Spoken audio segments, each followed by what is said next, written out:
Rockers and Mercuryans, there are so many factors when it comes to your home being appraised or the appraisal process for your home. First of all, please, we're going to talk about a lot of them right now. We're going to talk about a lot of the different of appraisal factors when it comes to like really getting the right number for your home. But please check out my website, SlayRealEstate.world. If you're looking to buy, sell, rent, invest, whatever you may do, I'd love to connect you with one of my amazing real estate partners to get you in the right hands to help you through this process and support you. So SlayRealEstate.world, that's SLAY, realestate.world, all right? So y'all, for whether it comes from constructional aspects to your home, the governmental aspects to your home, like let's say the government thinking of building a freeway and it may go right through that property, that's of course going to change the appraisal value. Maybe you're in an area where there's crazy mudslides that give a high risk and a super high insurance rate. The insurance rate itself may not be part of the appraisal process, but just the fact that it is a high risk, some certain high risk areas could affect your pricing. Also, it depends, like the price of your home when you're appraising it, when you're getting appraised, it could depend on why you're even hiring the appraiser.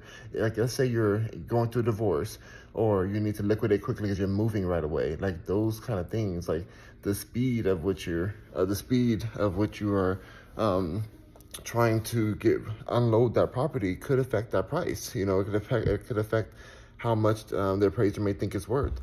Or also it could be a commercial property and it can be determined by if you are going to be, operating businesses off of that property and how much of those businesses are going to make, in that particular area.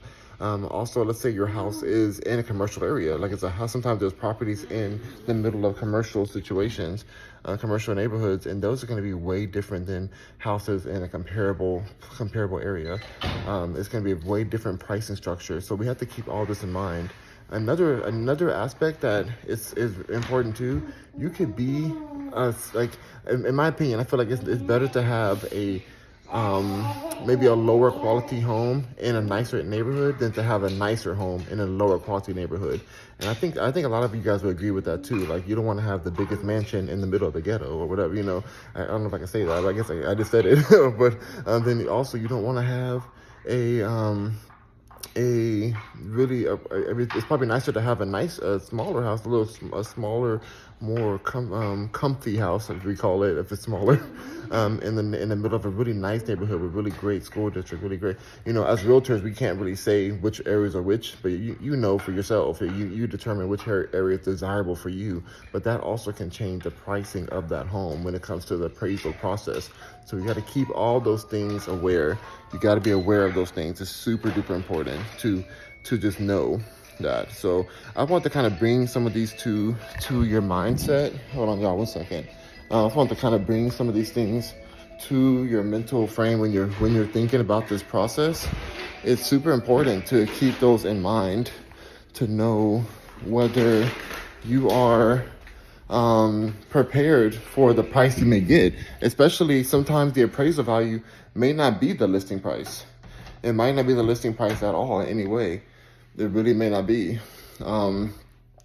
There's a big chance that there's factors that the agent is not going to be putting into the equation due to them not being, like, us as real estate agents. We aren't licensed appraisers.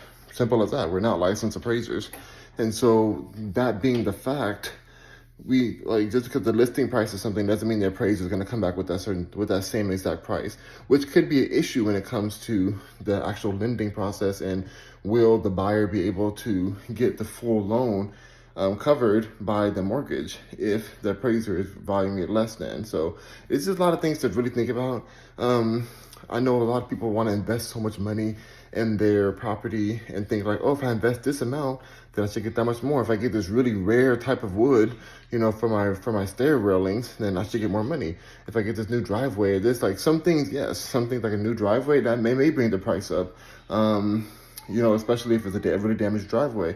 But if the driveways are all fine already, then you don't need this super expensive, like, design driveway. It's not going to particularly raise the value of your property. So it's just important to remember that, and also to know that some realtors may tell you that, or real estate agents may tell you that, oh, this is going to increase it. You're going to be very wary of investing more money to increase the price of your appraisal, because it may not always come to that. Like, there's so many factors and so many equations to take into mind when getting that final number that's super important to your lender. So the lender doesn't care about your sentimental value of what your home means to you. It cares about what the home means to the market, and if they're going to be able to have something that is something that will be that security for them to loan you that money to buy that house. They want to make sure they have security, that your house is going to be a valuable security against your loan. So it's important to remember. So again, I'm going to be bringing y'all a lot more of these kind of like tidbits about,